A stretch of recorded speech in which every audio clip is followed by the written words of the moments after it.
how's it going? My name is Exotic Giant, and welcome back to some more Warhammer. Now, I wanted to talk about and get the elephant out of the room is that people hate people stealing their glory kills.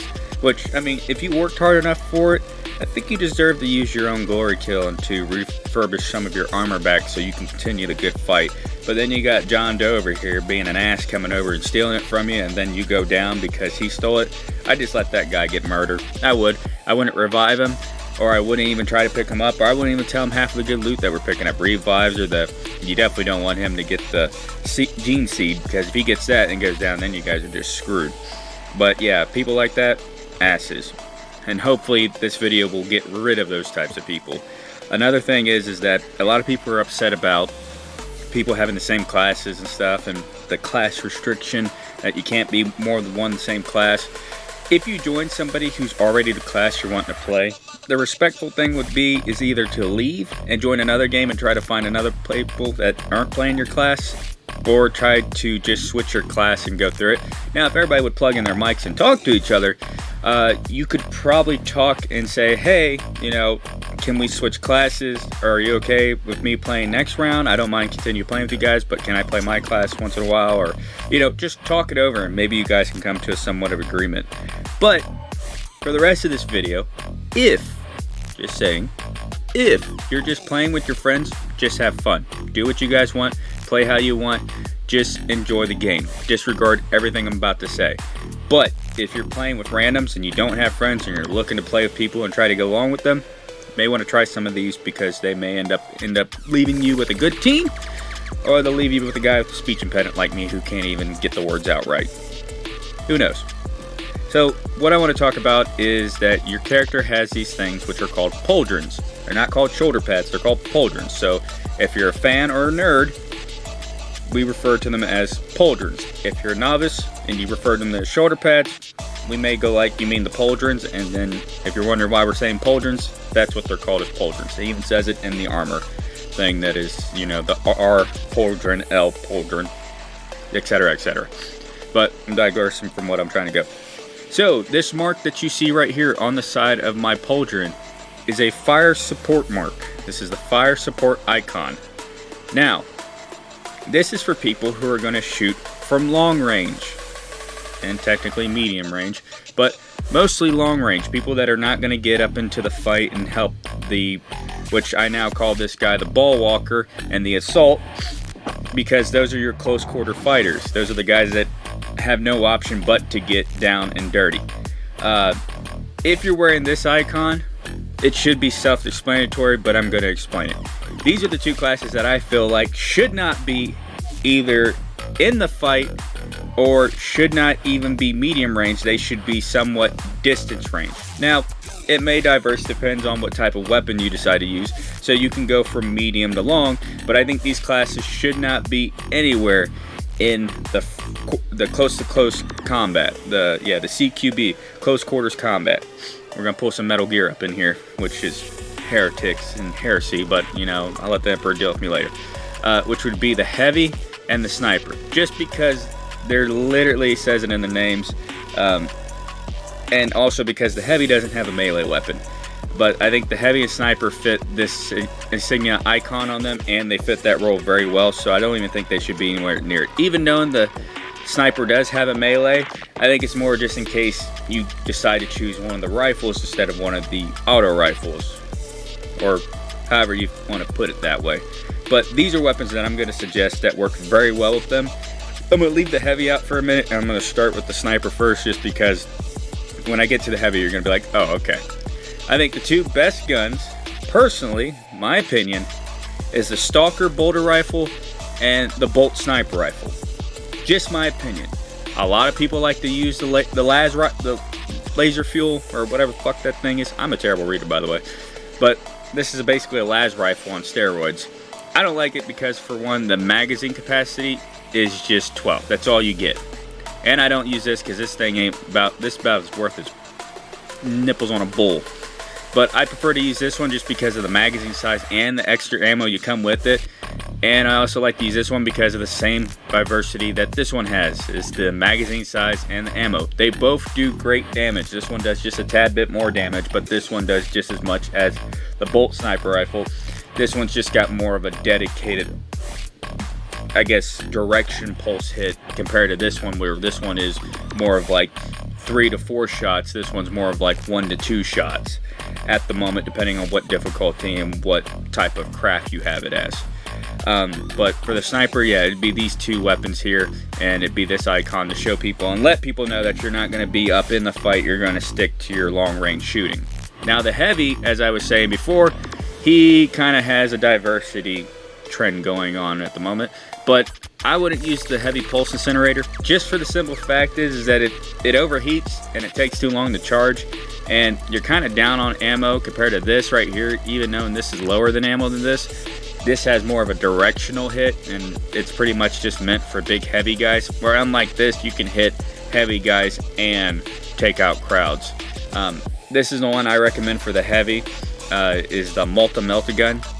It's a great crowd control, and also it's very good at helping your close quarters guys to doing all the damage that they need to do, and also allowing them to have the execution, because since they're going to be between you and everything else, the longer they stand up and the more you can support them, the better chance of you not getting hit or beaten down like a ragged doll.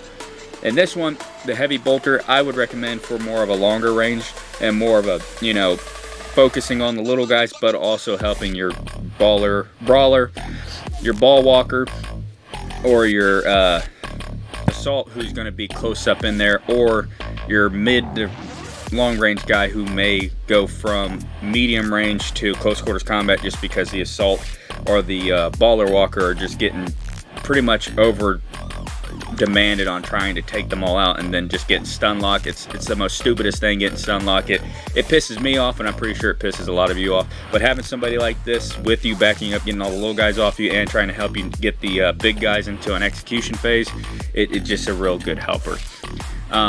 Now we're going to talk about our close quarters supporters, which are going to be the guys who are going in balls deep. I mean, they're getting up in these dudes' asses to show them like, hey, I'm here, you're going to die.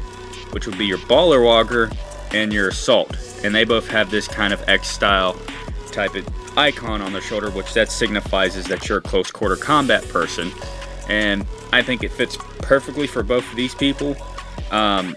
My personal opinion on the weapons that they run, though, will be the pulse energy, the power sword, because it's got a 2 type of style fighting.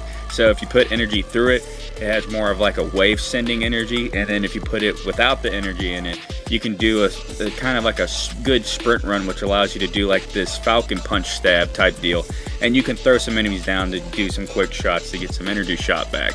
And then for the assault, I prefer the Thunderhammer. I think the Thunderhammer is the best, by far the best diversity weapon that you could run with this class.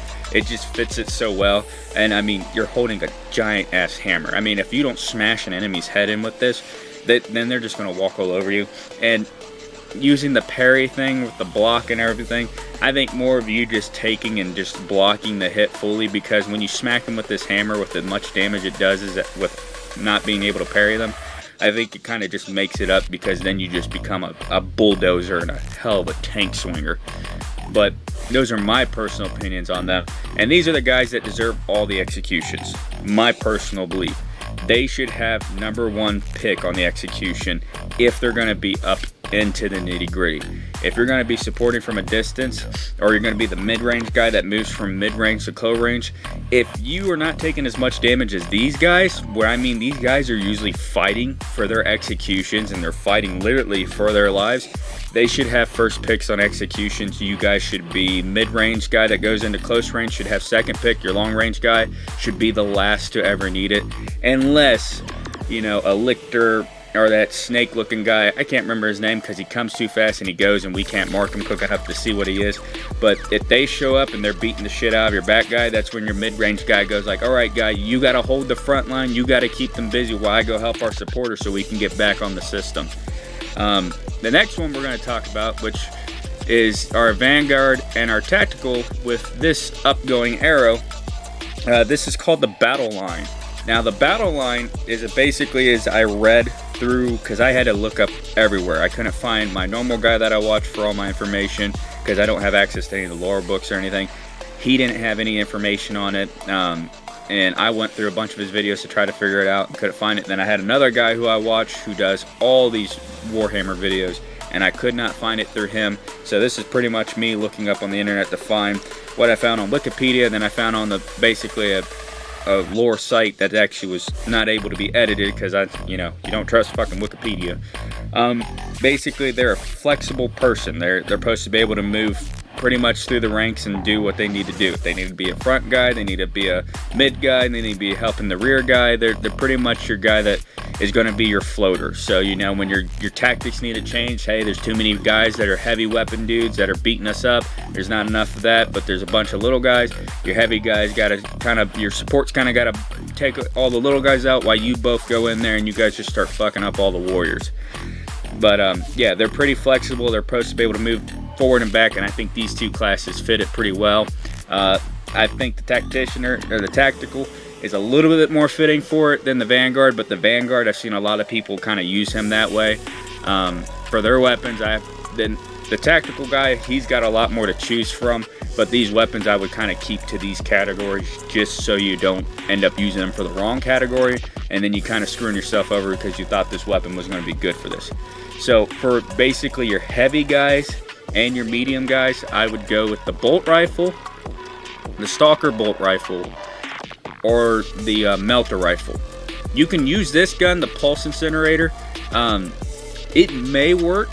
It overheats. This is more of like for your boss fights type deal. Your really heavy guys that come in off the bat and you just need something that does a lot of damage.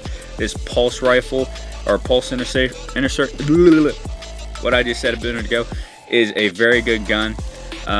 This gun, the melter rifle, and this one, the heavy bolter rifle, are great for crowd control for the minions if you need to get them off. But for ones that's all deal around good for them, which would be the bolt rifle, and I would have to say the melter rifle. Those are the only two that are you're all around for good for heavies and lights. It's just that they work really well and they do enough damage to make your point get across. And then for your Vanguard, I would probably go with either the Instigator bolt carbine, or I would go with the melter rifle. Again, melter rifle is your all the way around guy, and then your basically Instigator bolt rifle is more of like your mid to long range. The only cool thing about this guy with the Vanguard and this gun right here is that this gun actually allows you to use a scope for you to shoot a little bit more distance, and it is a burst fire. Usually 6 out of 5 bullets will take it to be able to knock a guy into execution mode.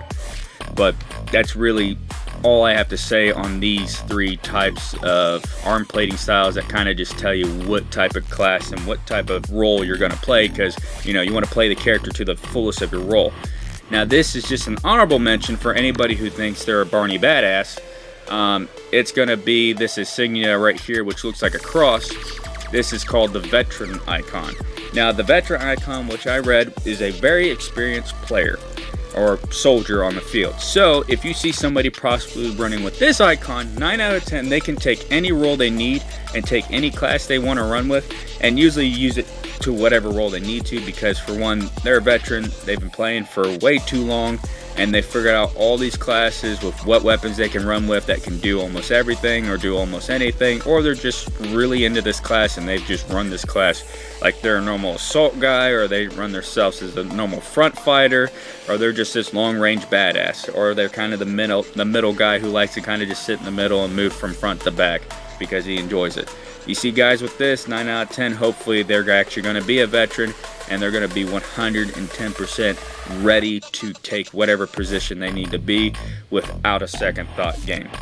But that's all I have here, guys. Hopefully this is enough information. I'm going to put it down in the description so you guys can at least be able to follow along with it. I don't want you guys to get lost somewhere along the way and go like, maybe not, maybe so.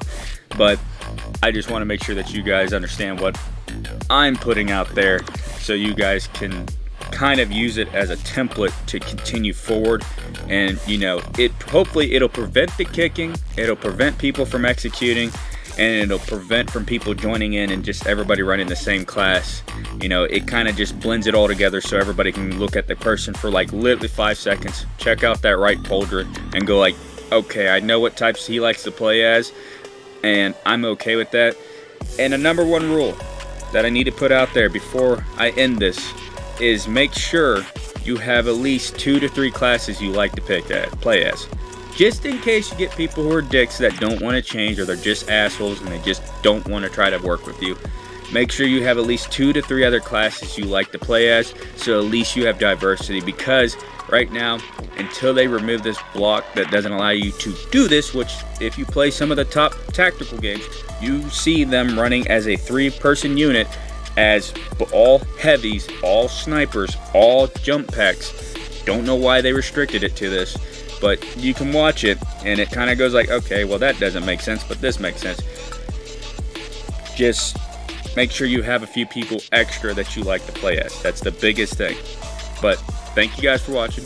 Hope you enjoyed the video. Hopefully it was informational enough, and hopefully once I get everything put out and stuff, hopefully people will start picking up on this trend and start calling the dude called the baller walker, so the ball worker, whatever. I can't even remember how many people called him 10 different fucking names. This guy was called 10 different names. So I'm gonna call him the baller walker, because sometimes some dudes that you play with, or girls, whichever you want to put as, or transgender, or whatever, blah blah, whatever decides it wants to play it as, sometimes these people are just god tier with that character, and they just go in there and they smash and they walk out like it was just another Sunday brunch.